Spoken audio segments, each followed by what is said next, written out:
Bueno, pues primero que nada, deciros que mañana a la noche aquí en España cambiamos la hora. Entonces, es lo que estábamos hablando y preguntando y tal. El viernes que viene no vamos a tener clase porque nosotros estaremos en Tenerife. El sábado se casa nuestro hijo, nuestro cuarto hijo, el único que nos queda soltero.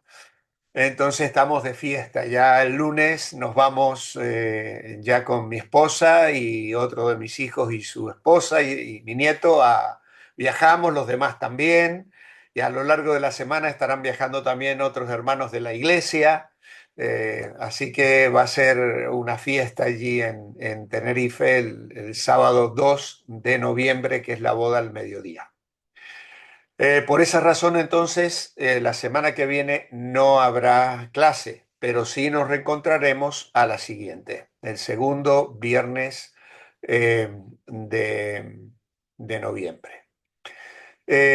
Aparte de eso, les decía que mañana sábado, en la madrugada del sábado, atrasamos aquí en España una hora el reloj, una hora, lo que nos permite dormir una hora más. Te vas a las 12 de la noche a la cama y tienes que volver el reloj a las 11 de la noche, y eso es algo que hacemos con mucha alegría.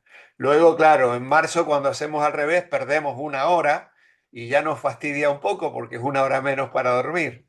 Pero bueno, es lo que hay. Así que nos separa una hora menos de diferencia. Siempre es una hora menos. Entonces, si hoy tu reunión era a las 3:30, la semana que viene va a ser a las 4:30, ¿vale? Porque va a estar más cerca de la hora nuestra en España, que es las 9:30 de la noche. ¿Vale? Muy bien, pues me alegra mucho de que estéis tomando en serio estas pequeñas tareas, pero no por ser pequeñas dejan de ser interesantes y útiles para nuestra mente, nuestro corazón, para nuestra vida cristiana.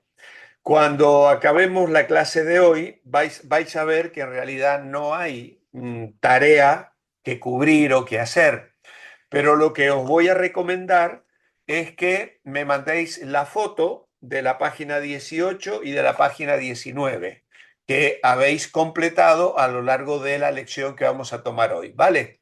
Así que como no hay una tarea, aparte de seguir aprendiendo de memoria los libros del Antiguo Testamento y memorizar Filipenses capítulo 4, 6 al 7, hay una tarea sugerida para hacer que tiene que ver también con orar por todas las personas, y se nos sugiere ahí una lista de familiares, amigos, hermanos en la fe, etcétera.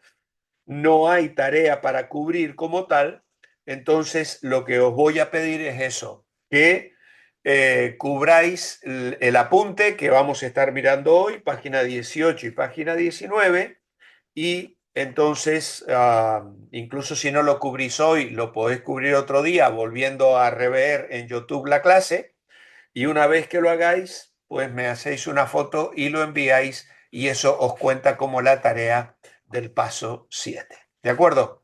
Muy bien, vamos a pedir al Señor su bendición y entramos de lleno a la clase de hoy.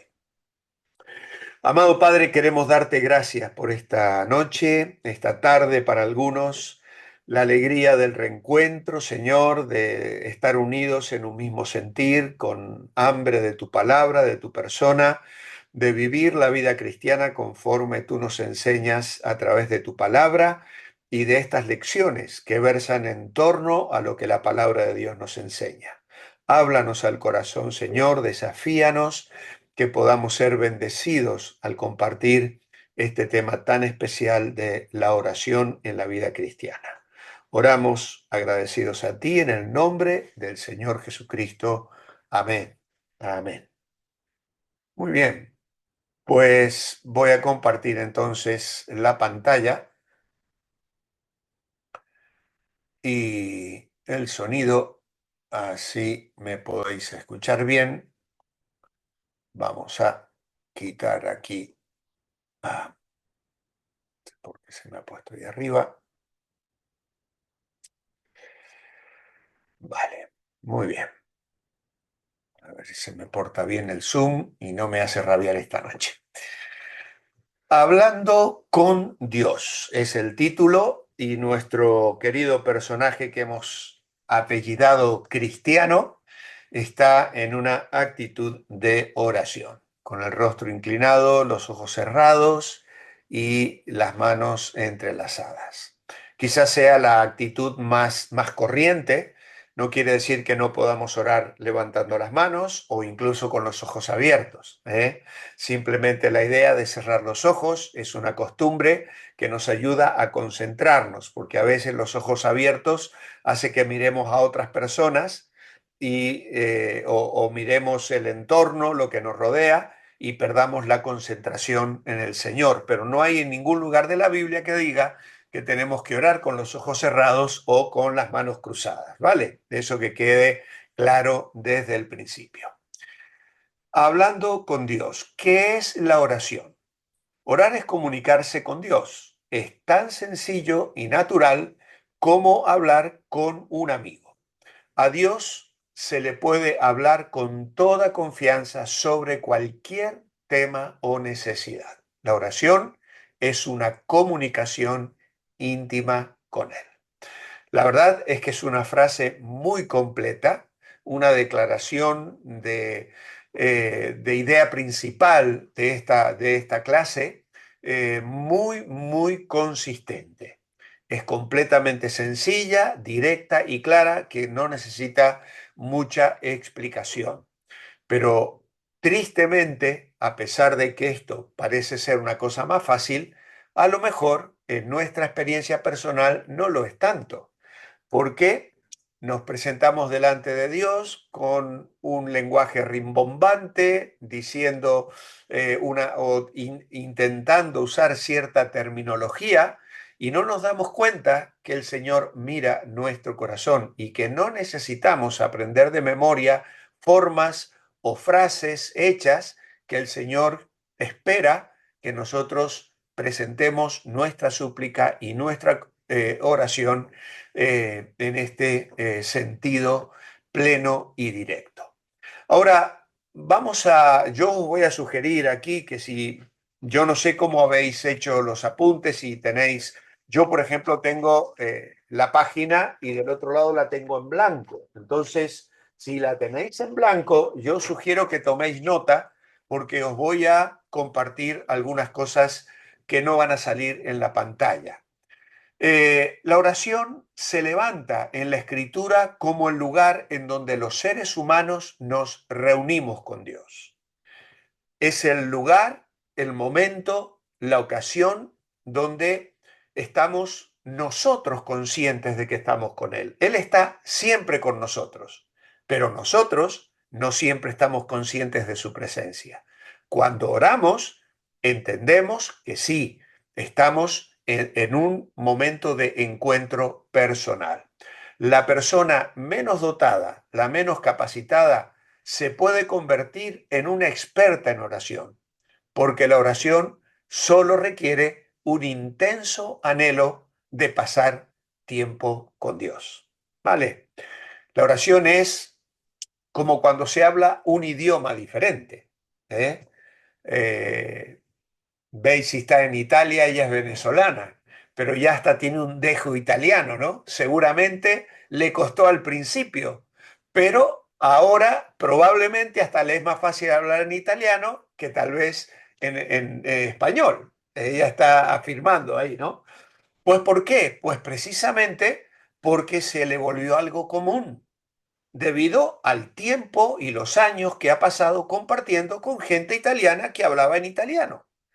Y esto es un símbolo de lo que sucede en mi relación con Dios. Por lo tanto, yo no necesito, en este caso, aprender griego, aprender español, ni hebreo, ni necesito saberme todos los libros de la Biblia de memoria. No, no, no. Tengo que tener un corazón y una disposición de estar y de vivir y de encontrarme con el Señor para volverme un experto en oración. Y eso está al alcance de cualquiera.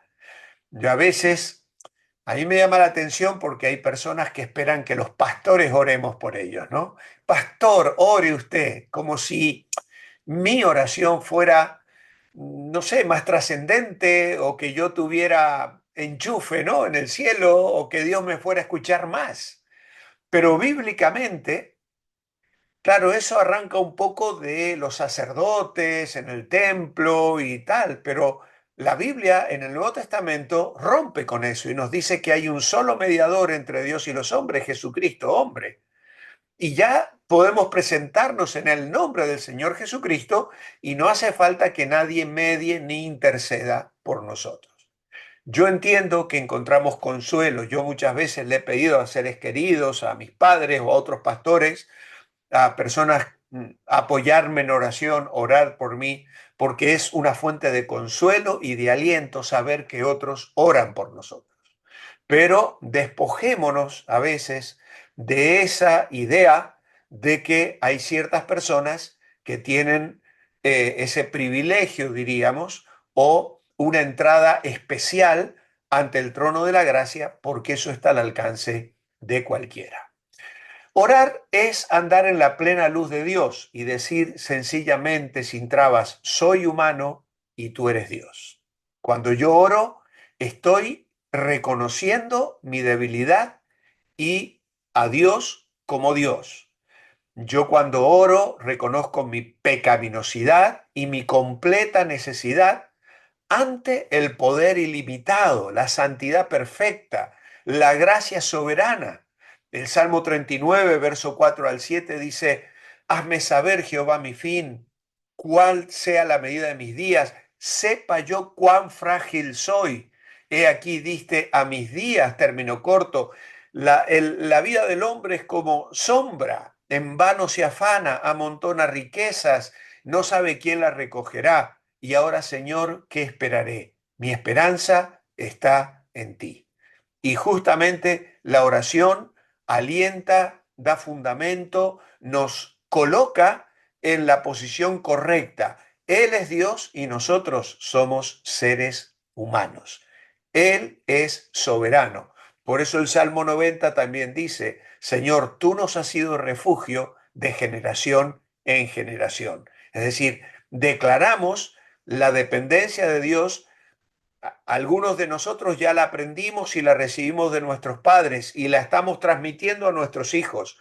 Otros la habéis comenzado a vivir a lo largo de vuestra vida y la estáis transmitiendo a los que vienen detrás y a los que están a vuestro alrededor.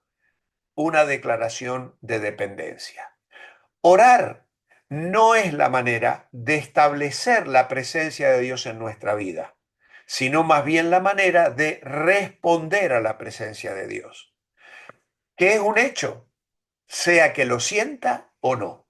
¿Vale? Yo no oro para que Dios esté conmigo, oro porque Dios está conmigo. Es decir, yo no oro para que Dios me revele o me comunique su presencia, Él ya vive en mí. Cuando yo oro, respondo a esa presencia. Claro, hay veces que no la sentimos. De hecho, hay momentos donde nos parece, ¿estará Dios conmigo? Tenemos emociones, vivimos con depresión, enfrentamos ansiedad, temor, desaliento, miedo, tristeza, y nos parece que Dios no nos escucha. Sin embargo, el Salmo 139 que dice, Señor, tú me has examinado, conocido mi sentarme, mi levantarme, has entendido desde lejos mis pensamientos, conoces mi andar, mi reposo, todos mis caminos te son conocidos. Y agrega, ¿a dónde me iré de tu espíritu? ¿A dónde huiré de tu presencia? Él está siempre con nosotros. Dios está presente en mi vida y en todo lo que me rodea. Y la oración lo que me ofrece es la posibilidad de prestar atención y responder a esa presencia. ¿Vale? Así que por eso la palabra de Dios nos dice en Hebreos 13 que Dios nos ha prometido, no te desampararé ni te dejaré. Y dice, podemos decir confiadamente, el Señor es mi ayudador, no temeré lo que me pueda hacer el hombre. Otra verdad en relación a la oración es que orar es un don de Dios. El contacto con Dios no es nuestro logro, es un don que nos viene de lo alto, como un meteorito, y que debe elevarse desde nosotros hacia el cielo como un cohete. Yo he estado viendo ayer en un documental de los Apolos y los fracasos cuando intentaban que aquellas naves subieran y explotaban en el aire y volvían a estrellarse, ¿no? Pero luego consiguieron hacerlo y el hombre llegó a la luna, ¿no? Bueno, orar es una especie de respuesta, ¿no? Nos elevamos hacia Dios que ha venido a tener un encuentro con nosotros. Así que antes de que la palabra de la oración salga a mis labios, mi mente debe creer en la buena voluntad de Dios para acercarse a mí, que lo vamos a leer ahora en Jeremías 33:3. Otra cosa interesante en este punto es que mis sentimientos de la presencia de Dios o de la ausencia de Dios no constituyen su presencia ni su ausencia. ¿Vale? Es decir, que yo sienta a Dios o lo deje de sentir no cambia la realidad de la promesa. Dios está, porque así lo ha prometido. Jesús dijo, estoy con vosotros todos los días hasta el fin del mundo. Si viéramos así la oración, con esta idea de la presencia de Dios, y que ella nos ofrece la posibilidad de prestar atención y responder a esa presencia, yo creo que esto nos animaría, sería una iniciativa para orar. Dice Proverbios 15, los ojos de Jehová están en todo lugar, mirando a los malos y a los buenos. Y en el capítulo 8, verso 29 dice, el sacrificio de los impíos es abominación a Jehová, pero la oración de los rectos es su gozo. Vaya, cuando oramos, Dios se goza. ¿Quieres llevar alegría al corazón de Dios? Desarrolla una vida de oración. Y es lo que nos invita a hacer en Jeremías 33:3. ¿Qué dice Jeremías 33:3? Clama a mí y yo te responderé y te enseñaré cosas grandes y ocultas que tú no conoces. Así que Dios le aseguró a Jeremías que solo tenía que clamar a Dios y que él contestaría. Y hay muchos lugares en la Biblia donde encontramos esta promesa. El Salmo 145, verso 18 dice, cercano está el Señor a todos los que le invocan, a todos los que le invocan de veras. En Isaías 58:9, Dios promete, me invocarás y yo te oiré, clamarás y dirá él, heme aquí. Así que tenemos al Señor dando esa promesa que el Señor luego afirma en el Sermón del Monte. Y en Mateo 7:7 dice, pedid y se os dará, buscad y hallaréis, llamad y se os abrirá. Así que Dios está listo para contestar nuestras oraciones. Ahora tenemos que pedir su ayuda.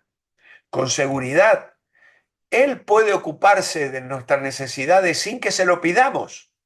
Pero cuando lo hacemos, reconocemos que solo Él es Dios y que no podemos lograr con nuestras fuerzas lo que Él puede conseguir. Por lo tanto, orar es un medio para expresar con franqueza lo que está en nuestro corazón, como si se lo dijésemos a un amigo que nos escucha con gran interés. Esta es la hermosa frase que tenemos aquí en nuestro manual. ¿Cómo promete responder Dios a la oración? Lo hemos leído en Jeremías 33.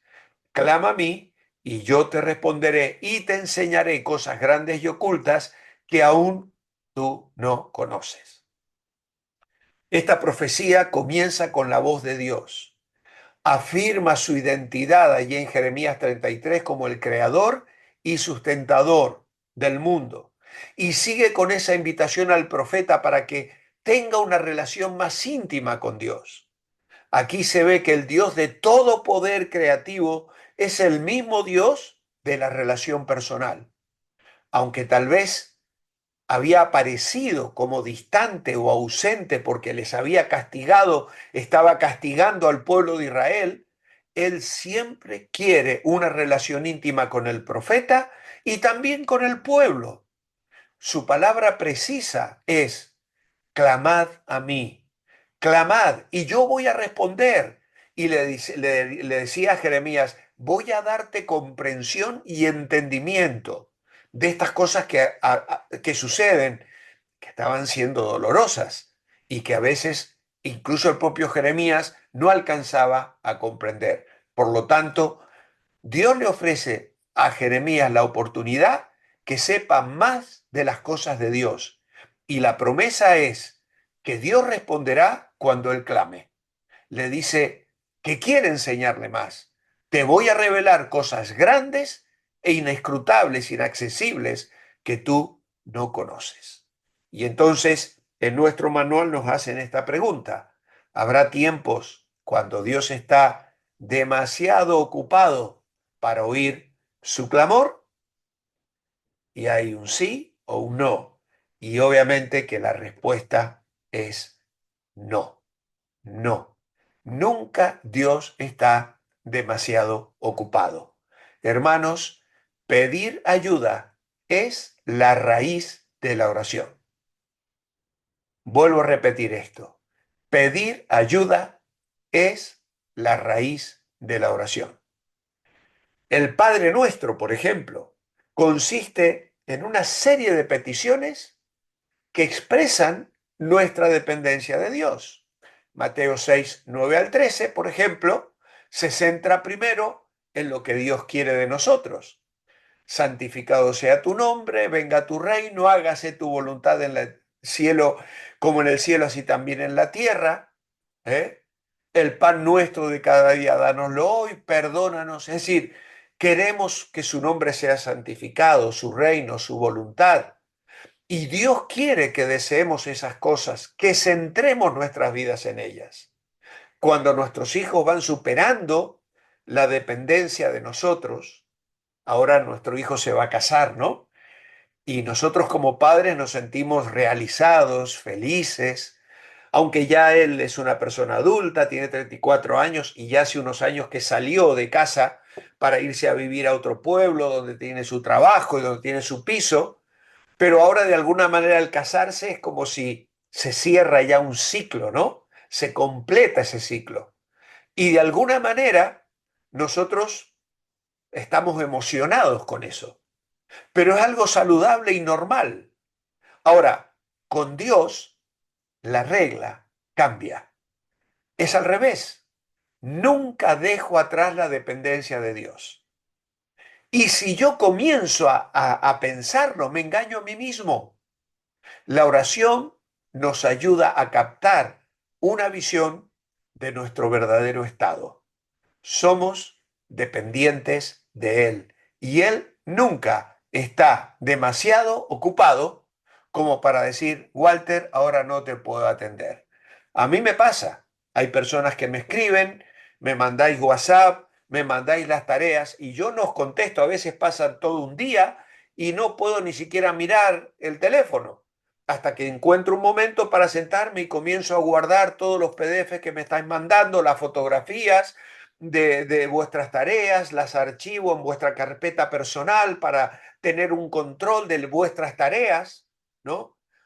Y claro, es que yo soy un ser humano como todos vosotros. Con Dios no pasa eso. Dios nunca me pone en lista de espera. Nunca me dice: todos nuestros empleados están ocupados.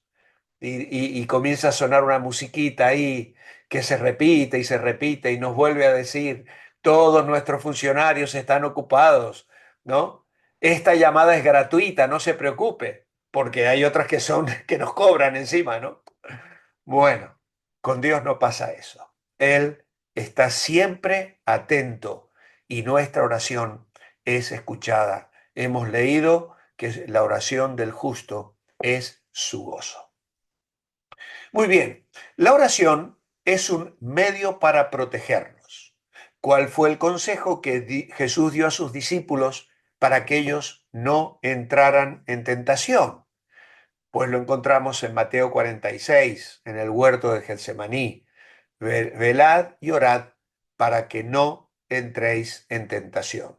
El espíritu a la verdad está dispuesto, pero la carne es débil.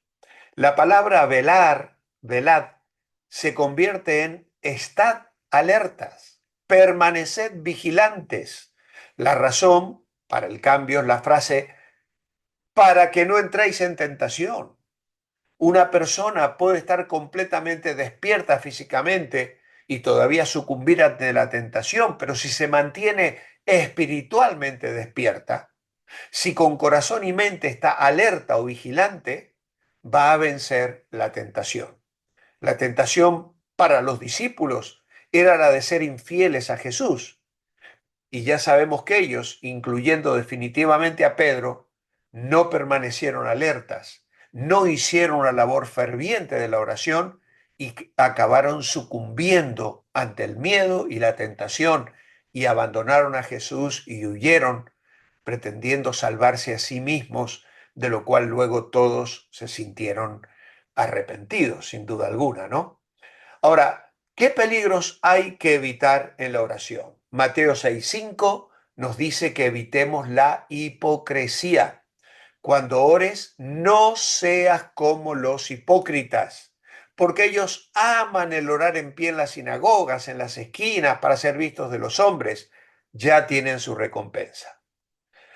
Cuando ores, dice el Señor. Por lo tanto, da por supuesto que todos los discípulos de Cristo oran.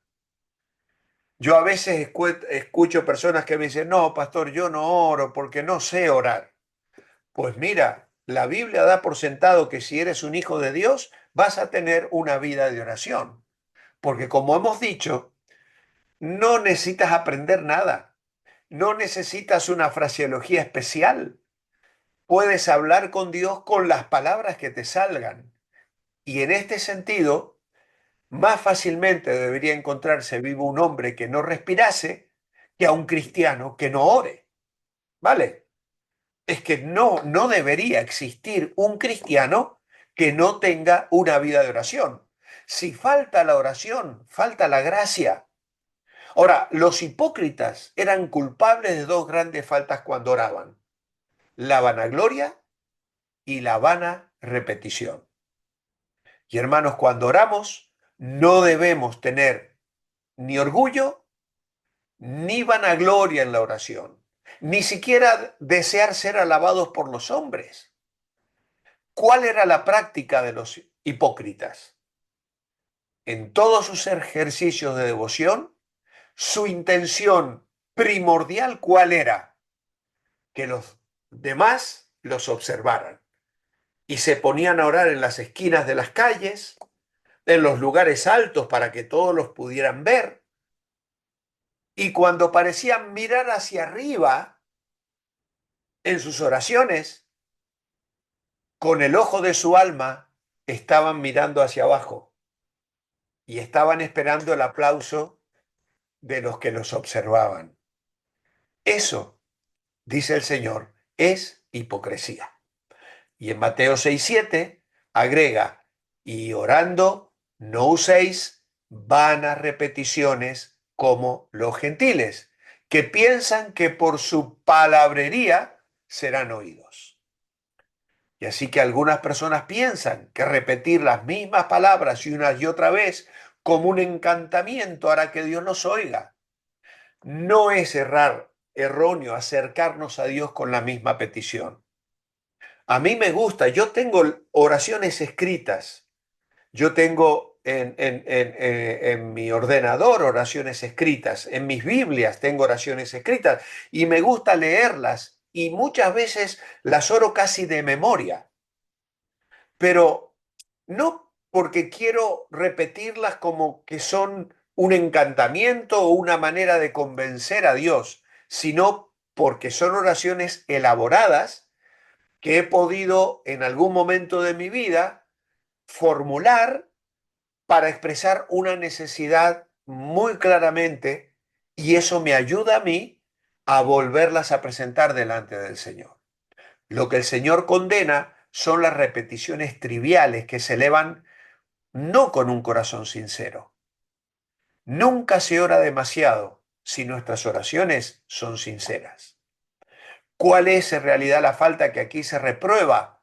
No es simplemente la repetición, que como he dicho, a veces es una muestra saludable de mi afán, de la angustia con la que oro, porque incluso Jesús mismo repitió las mismas oraciones en el huerto de Getsemaní.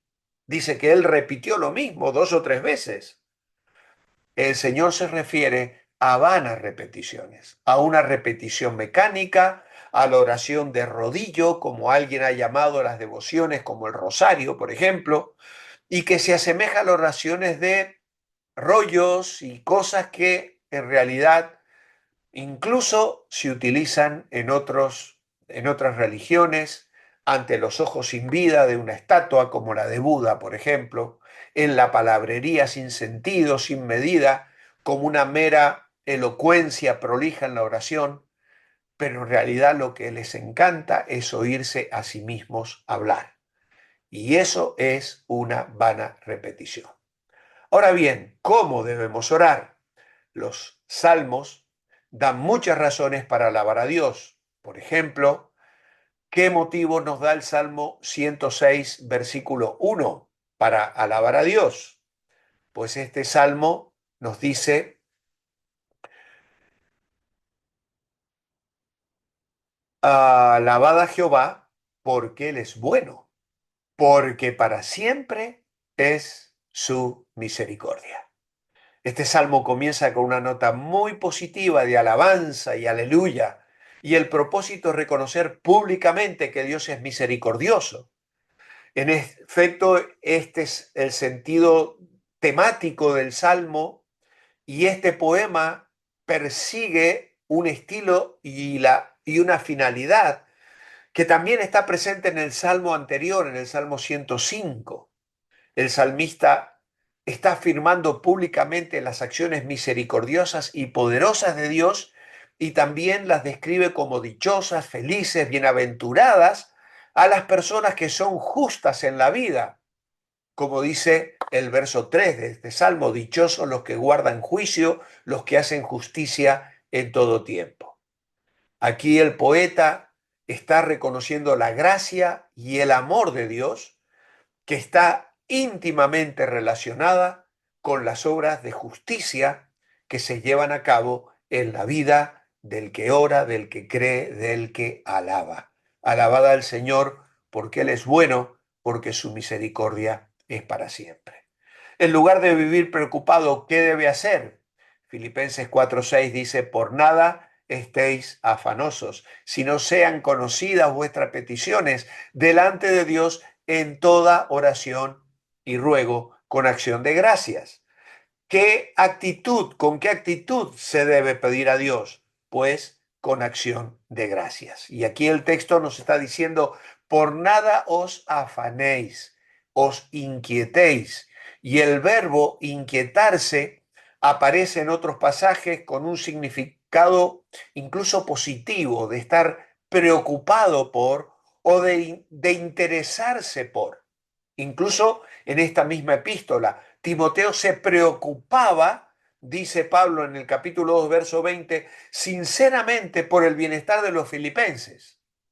Sin embargo, a menudo presenta la idea de un aspecto negativo de preocuparse excesivamente cuando estamos llenos de ansiedad, inquietos, intranquilos, agobiados, nerviosos, que ya hasta nos falta el aire.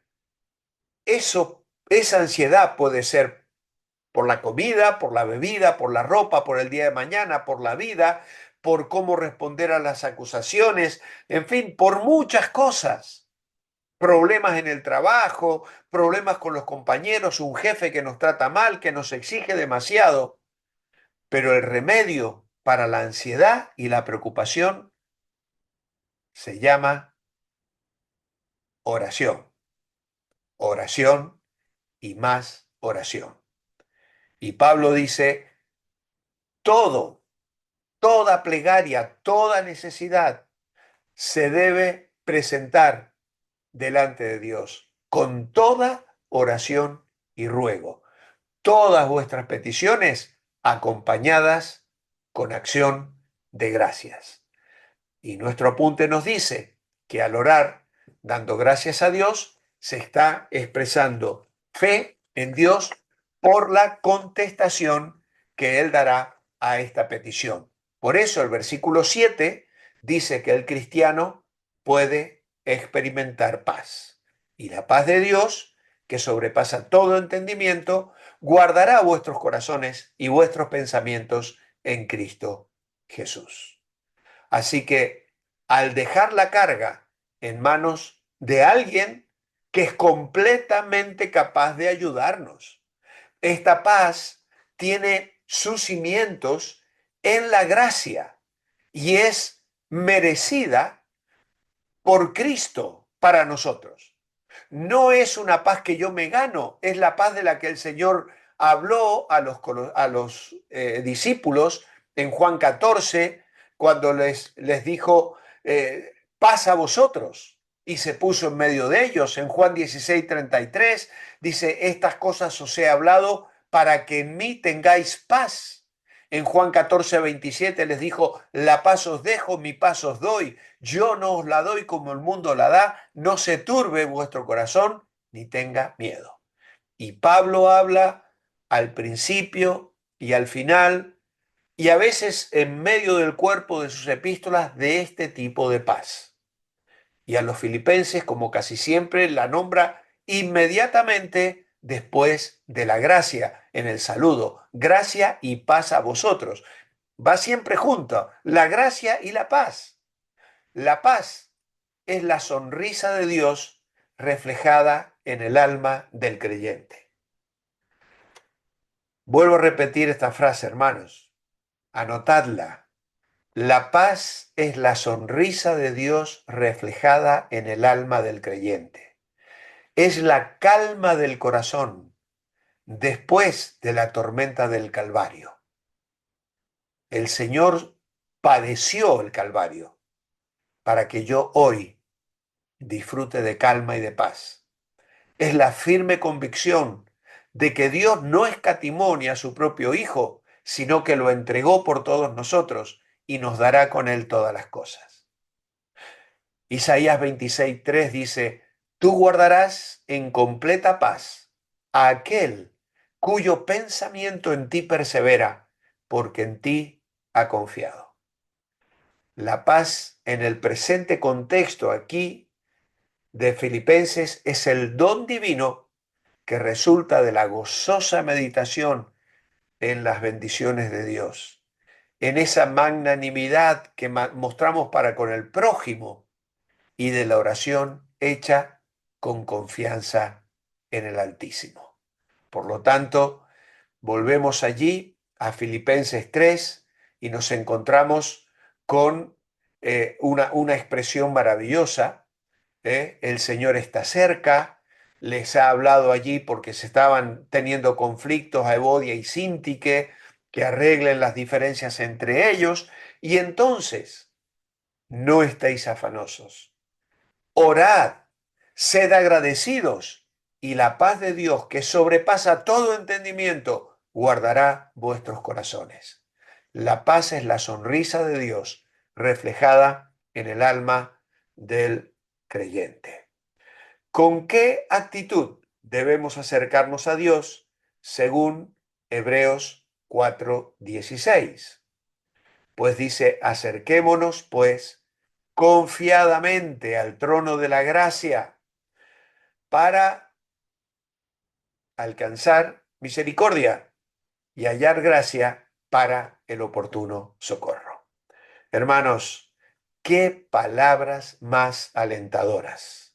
Son muchas las veces que a lo largo de toda esta carta el escritor exhorta a los lectores, pero en este versículo él tiene una palabra especial para ellos y para nosotros. En esta ocasión, él no exhorta a los creyentes a rectificar su modo de vivir. Nos impulsa a ir a Dios en oración y a hacerlo con confianza. Acerquémonos al trono de la gracia. La invitación a acercarnos implica que los lectores ya estaban haciendo esto.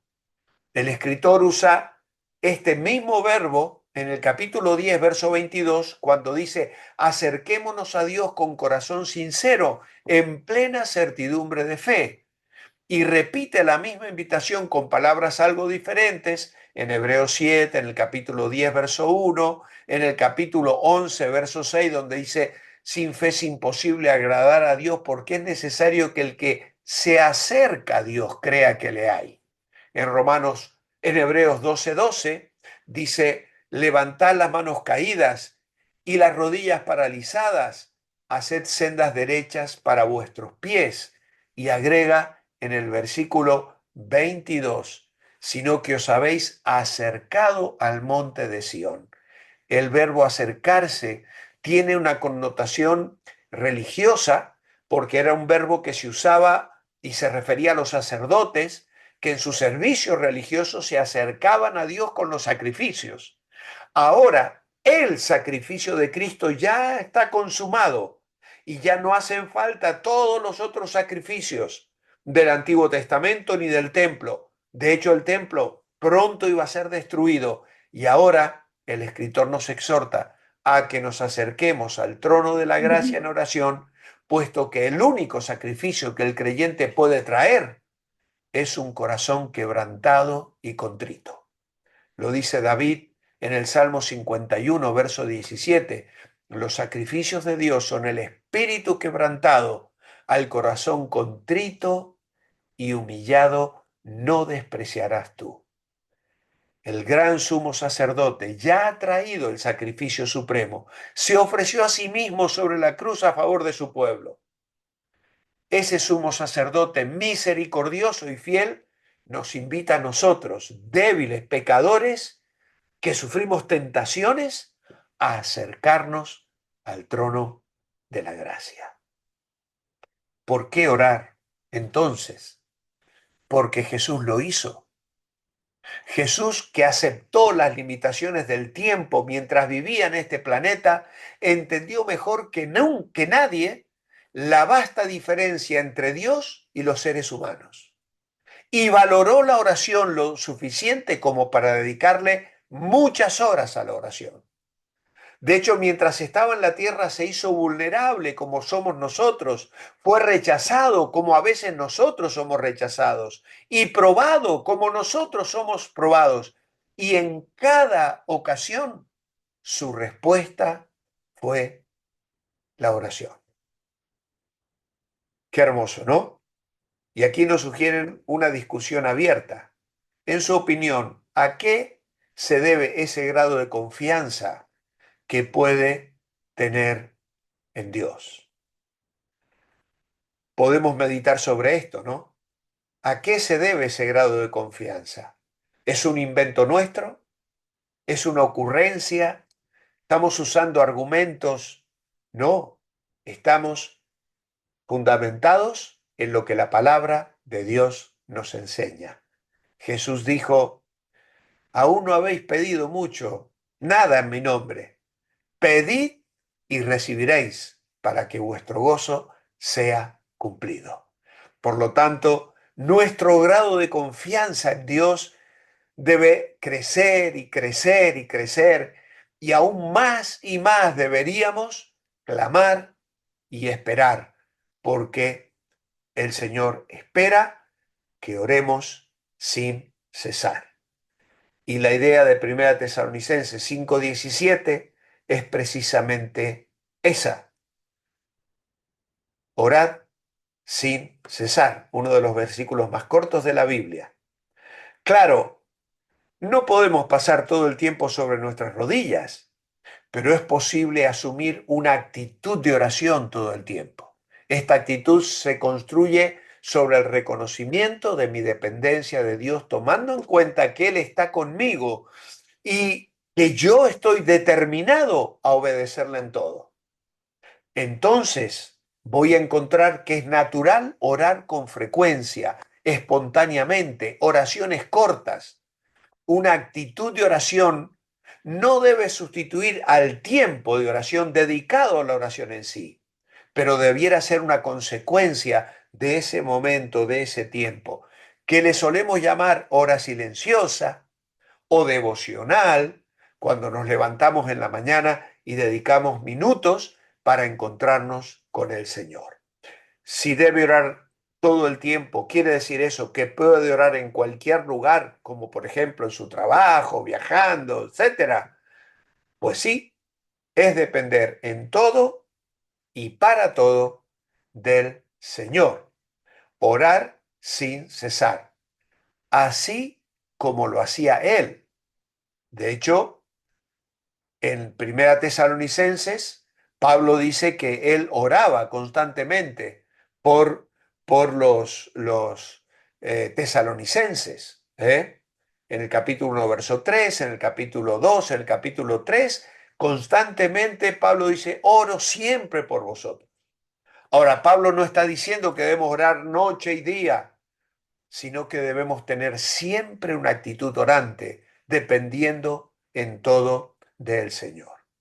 Para ilustrar esto con un ejemplo que cualquiera persona puede entender bien, alguien cita el caso de una madre que tiene un hijo en un país lejano y frío y le está haciendo un jersey, un abrigo para que pueda abrigarse bien.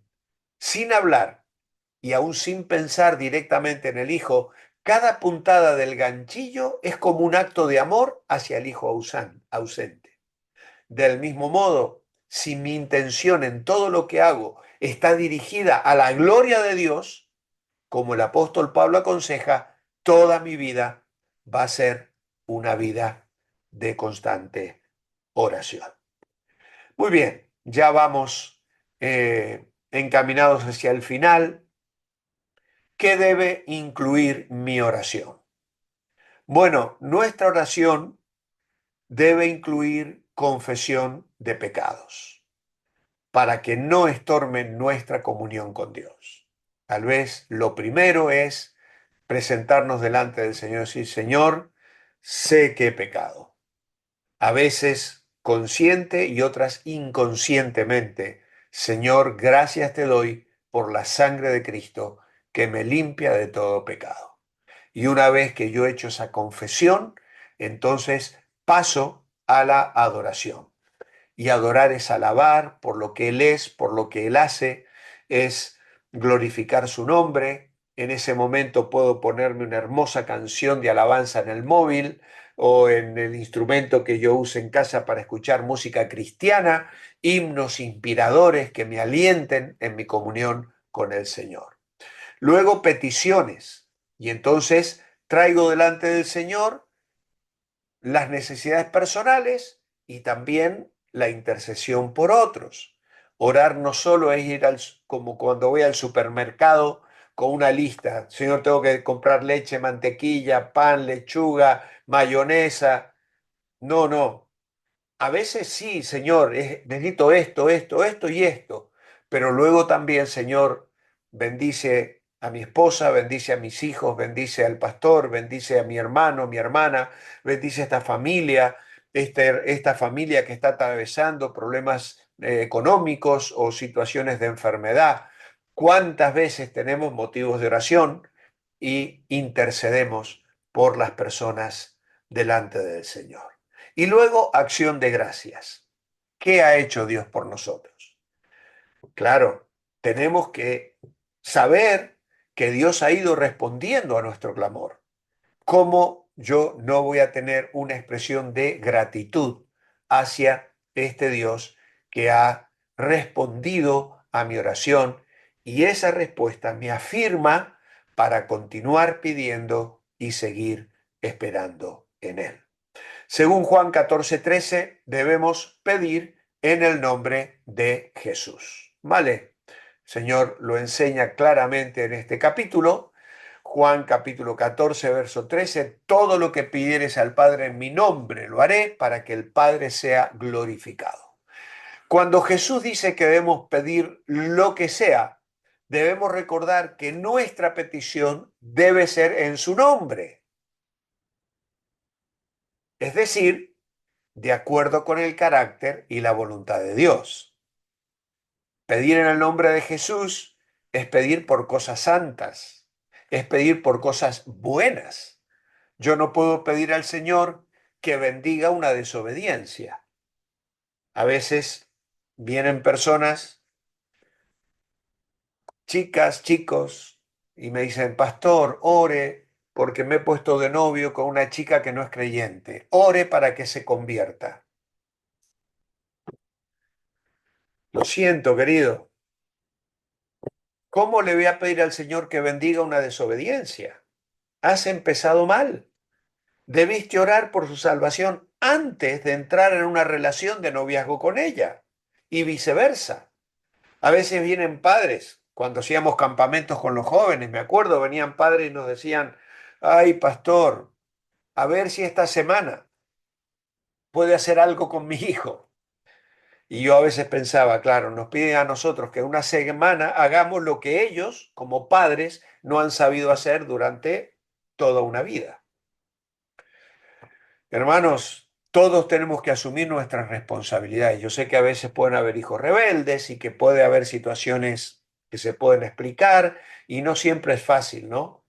Yo en este momento no estoy haciendo un juicio de nadie, ni estoy pensando en nadie concretamente, pero sí que si voy a pedir algo en nombre de Jesús, debo saber que esa petición estará respaldada por aquello que Jesús respalda. Y Jesús no va a respaldar que yo, porque tengo problemas financieros, me proponga robar el banco de la esquina.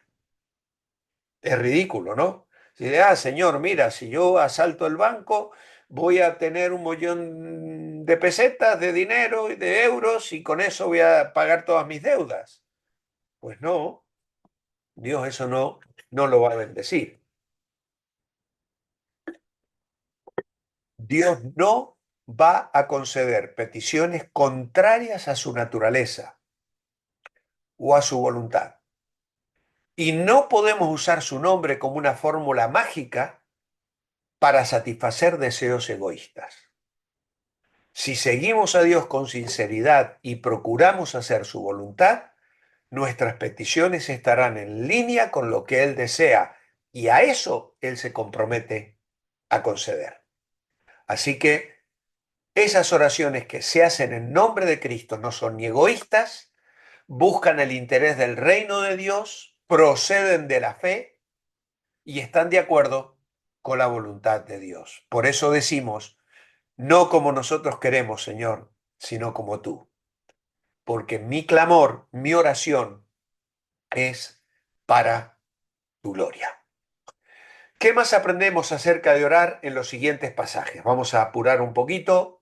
Salmo 66, 18 nos dice este hermoso salmo que debemos orar por santidad. Dice, si en mi corazón hubiera mirado yo a la iniquidad, el Señor no me habría escuchado. Por eso debemos confesar nuestro pecado. Pero si yo confieso y decido seguir haciendo el mal, Dios no me va a escuchar. La confesión requiere que escuchemos a Dios, dejemos de hacer lo que no le agrada, como confesó David su pecado. Líbrame de los errores que me son ocultos. Preserva a tu siervo de las soberbias.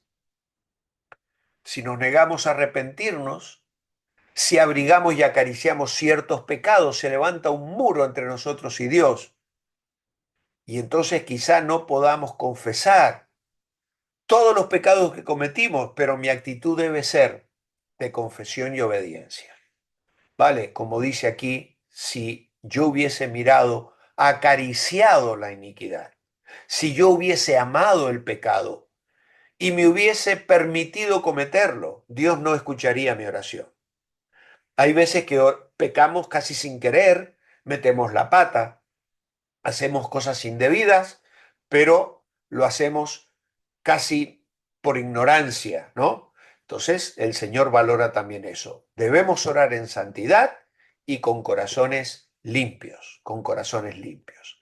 Primera de Juan 5:14 nos dice que esta confianza tenemos en Él, que si pedimos alguna cosa conforme a su voluntad, Él nos oye, y si sabemos que Él nos oye en cualquier cosa que pidamos, sabemos que tenemos las peticiones que le hayamos hecho. Por lo tanto, debemos orar conforme a su voluntad con la confianza de recibir lo que pedimos. Y el énfasis aquí está en la voluntad de Dios, no en la nuestra. Cuando como nos comunicamos con Dios, no pedimos lo que queremos, sino que dialogamos con Él sobre lo que quiere para nosotros. Y entonces armonizamos nuestras oraciones con su voluntad y estamos seguros de que Él nos escuchará. En Mateo 21-22 se nos habla de que tenemos que orar con fe. ¿eh? Todo lo que pidiereis en oración creyendo, lo recibiréis. Ahora, esto no garantiza que podemos conseguir todo lo que queramos simplemente por pedírselo a Jesús. Dios no actúa como garante de pedidos que podrían herirnos o que violarían su propia naturaleza o su voluntad. La declaración de Jesús no es un cheque en blanco.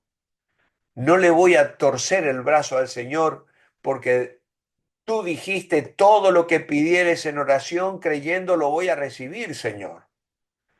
Yo he escuchado a personas que dicen, oye, tienes que pedirle un coche 0 kilómetro al Señor, le tienes que decir la marca que quieres que sea el coche, el color del coche y los caballos que quieres que tenga el motor.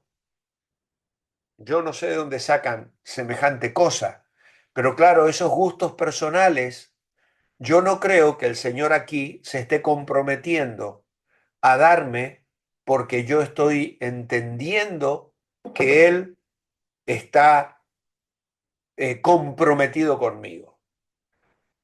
Nuestra oración debe centrarse en la obra del reino de Dios.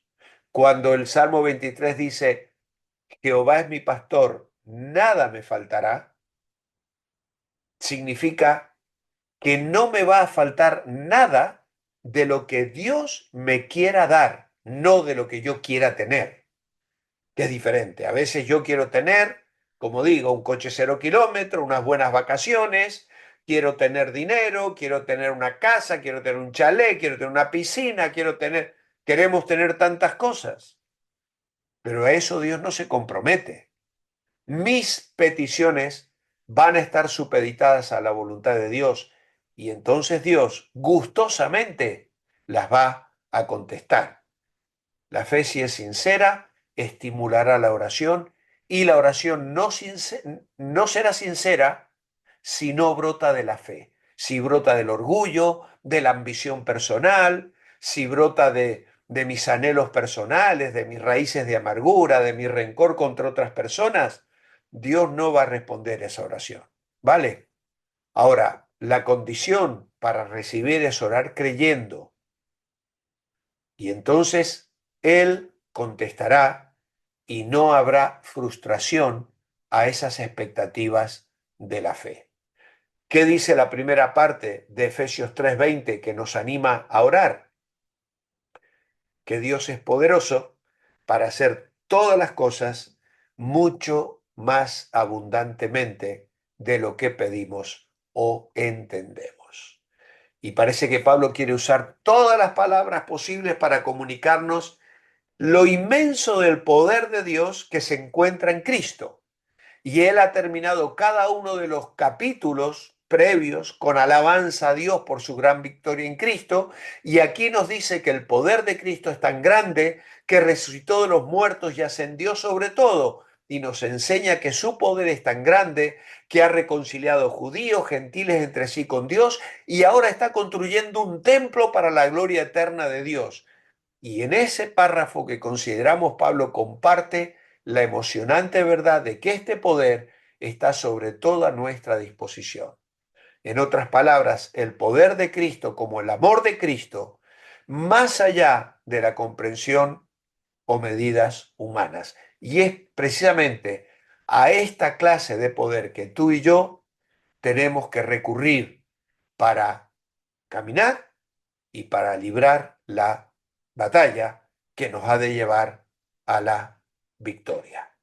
La armadura del cristiano se oxidará, excepto que esté pulida con el aceite de la oración. Y esta es una hermosa frase que me apareció en el año 2022 cuando di esta misma lección a otro grupo de hermanos y les dije apuntadla. Y hoy os lo vuelvo a decir. La armadura del cristiano se oxidará excepto que esté pulida con el aceite de la oración. Dios contesta sus oraciones. Hemos visto que Dios promete contestar nuestras oraciones, pero ¿cómo? Alguien ha dicho que Dios tiene tres maneras de contestar. A veces dice sí, algunas veces por nuestro bien dice no, y otras veces dice espera. Y justamente la escuela de la espera es una de las que más difícil nos toca aprobar, ¿vale? Pero esto tenemos que saberlo. Dios algunas veces dirá sí a mi oración, otras veces va a decir no, porque no te conviene, aunque tú lo estás pidiendo creyendo que ha de ser bueno para ti, no lo va a hacer, y otras veces, mira, no es el momento, ya llegará el tiempo oportuno. Los falsos o verdaderos. ¿Para orar es importante hacerlo en una iglesia y de rodillas? No, absolutamente no. No necesitamos ni estar de rodillas ni estar en una iglesia, aunque ambas cosas se pueden dar y serían buenas si las hiciésemos, incluso en nuestra casa, pero no es imprescindible. ¿Puedo orar con confianza porque Dios me oye y promete contestar? Claro que sí, verdadero. ¿Es suficiente orar solamente antes de comer y al acostarme? No, no es suficiente. Esa oracioncita apurada porque tengo que salir corriendo o porque quiero comer y tengo mucho hambre o porque me quiero dormir pronto, pues no es suficiente. Tenemos que desarrollar una vida de oración. Debemos orar cuando tenemos el deseo de orar, porque sería pecado desperdiciar tan buena oportunidad. Debemos orar cuando no tenemos el deseo de orar, porque sería peligroso quedarse en esa triste, insalubre condición. Aquí tenéis la lista de libros para memorizar para la próxima semana, la tarea para hacer orando por familiares, amigos, hermanos, siervos de Dios, gobernantes, personas que te han hecho daño, personas que quieres ganar para Cristo y tus propias metas, y el texto de memorizar esta semana que es Filipenses 4, 6 al 7. Así que de esta manera hemos concluido con nuestra clase, nos hemos pasado casi 10 minutos, pero entiendo que era un tema que valía la pena dedicarle un poquitín más. ¿Hay alguna pregunta en relación al tema? ¿Alguna cosa que no haya quedado clara o algún pensamiento que creáis que puede ser de bendición para otros? Sí, pastor, yo una pequeña pregunta, por favor. Dímelo. ¿Qué fue lo que usted dijo al principio para la tarea? Que yo no pude catar todo, por Que favor. la tarea que quiero es que le hagáis una foto a la página 18 y a la página 19 y me la enviéis, de la lección completa que habéis completado todos los blancos, porque no hay una tarea concreta para contestar, ni preguntas para hacer, ni nada. Simplemente que quiero saber que habéis cubierto la lección.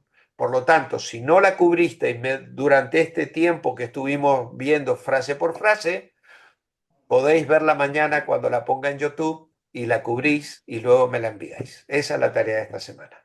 Ok, gracias. Diana,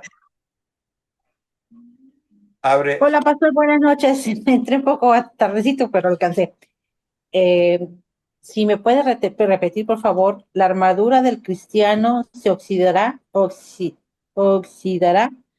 excepto que esté pulida. Con el aceite de la oración. Sí. ¿Mm? Pulida con el aceite de la oración.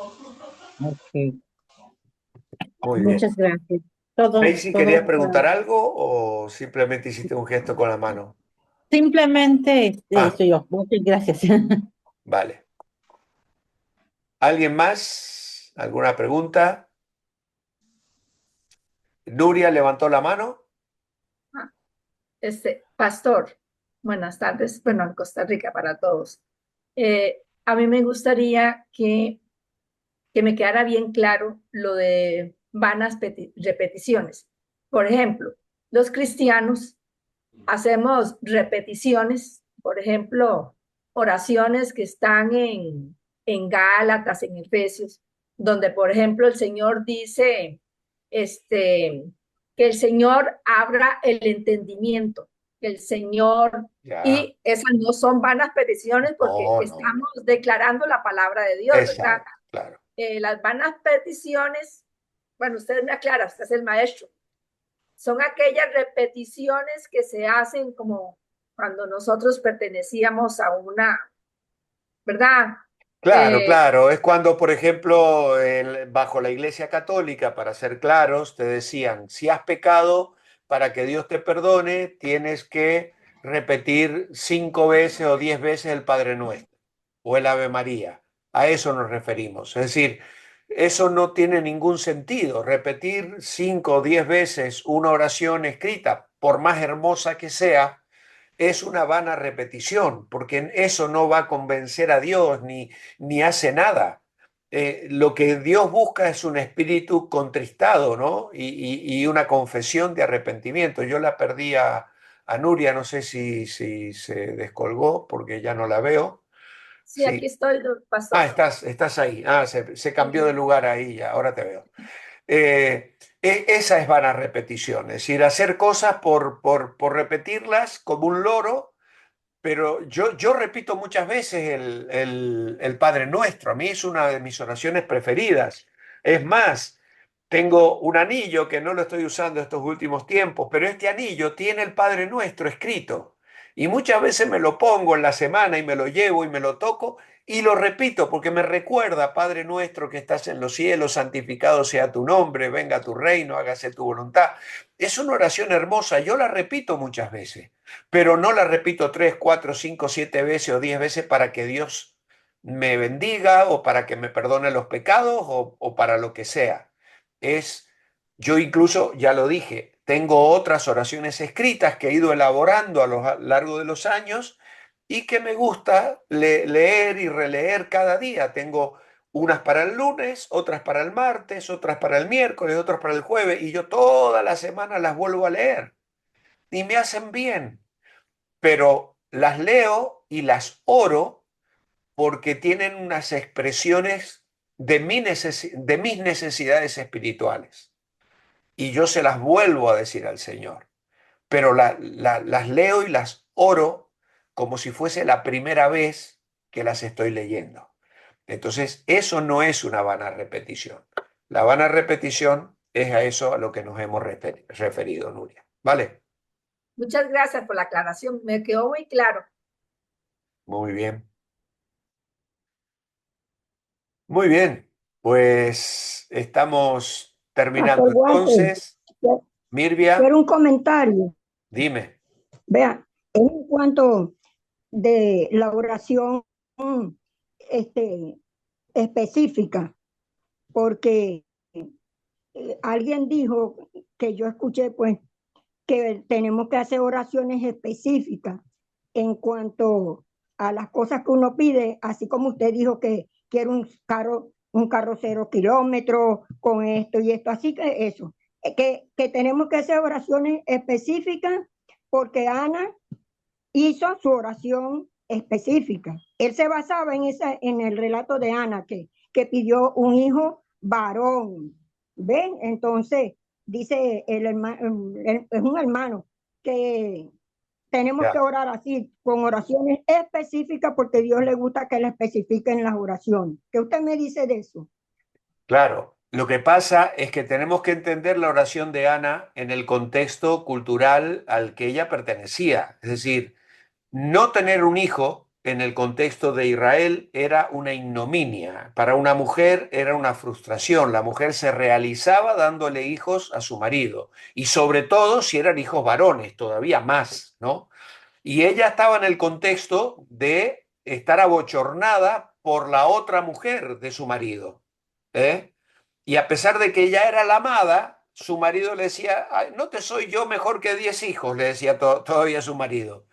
porque la amaba de una manera especial y le daba una porción especial, pero ella no estaba satisfecha porque eso no llenaba su vida. Entonces, claro, ella oró una oración específica y que dijo, Señor, quiero un hijo y quiero un hijo varón. Y si me lo das, te lo voy a dedicar. Ahora, eso no significa que yo tenga que decirle al Señor por un capricho como quiero tener un coche 0 kilómetro, que le tenga que pedir un Ford de tal modelo, de color azul, de color gris o de color negro. Eso no.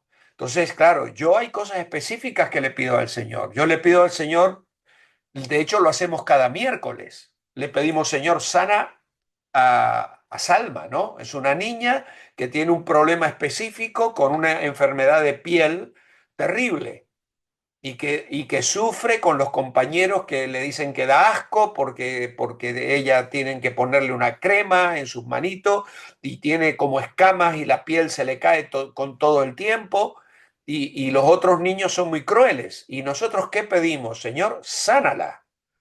Y le pedimos específicamente eso al Señor. Ahora, el Señor hasta hoy no la ha querido sanar, ha tenido tiempos mejores, tiene tiempos peores y seguimos clamando por ella.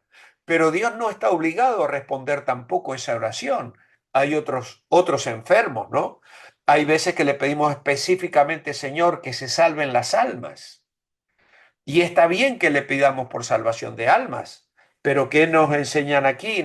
Hoy nos mandan una lista que oremos por familiares, por amigos, por hermanos en la fe. Entonces, oramos específicamente, Señor, yo te ruego por fulanito de tal que tiene este problema, que necesita trabajo. Te pido, Señor, específicamente que fulanito de tal o mi hermano o mi esposa enfrente a esta situación, Señor, que tú obres.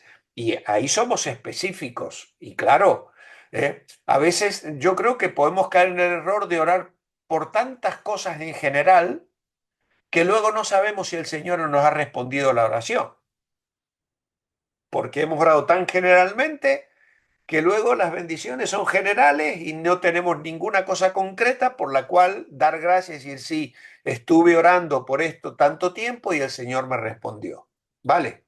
Pero claro, en ese sentido sí, hay que tener equilibrio. Hay cosas por las que tenemos que ser específicos, hay otras cosas por las que tenemos que hacer oraciones generales. Yo oro por la iglesia Revive y le pido al Señor que bendiga la iglesia, que se mantenga ferviente espiritualmente, y es una oración específica y general a su vez, ¿no? Entonces, pero a veces también le pido específicamente por algún hermano que se está descarriando, por algún matrimonio que está teniendo problemas y oramos específicamente por esos problemas, ¿vale? Entonces necesitamos ese equilibrio. A Dios le podemos pedir cosas concretas y específicas y hay otras que tienen que ser abiertas y generales, ¿vale? Bueno, hermanos, Gracias, pastor. nada, Mirvia, espero haberme explicado bien, ¿vale? Bueno, pues Aunque nos no escuché vamos. una parte, porque se cortó y se fue la señal, pero ya volvió y bueno, escuché esto último que usted dijo, pero estoy clara en eso, estoy clara. Vale, bueno, yo estas preguntas, como son interesantes, las voy a dejar, a veces las corto para que no queden editadas, pero en este caso creo que son interesantes que la gente las pueda escuchar, entonces van a quedar para que luego lo puedas escuchar otra vez en YouTube. ¿Vale?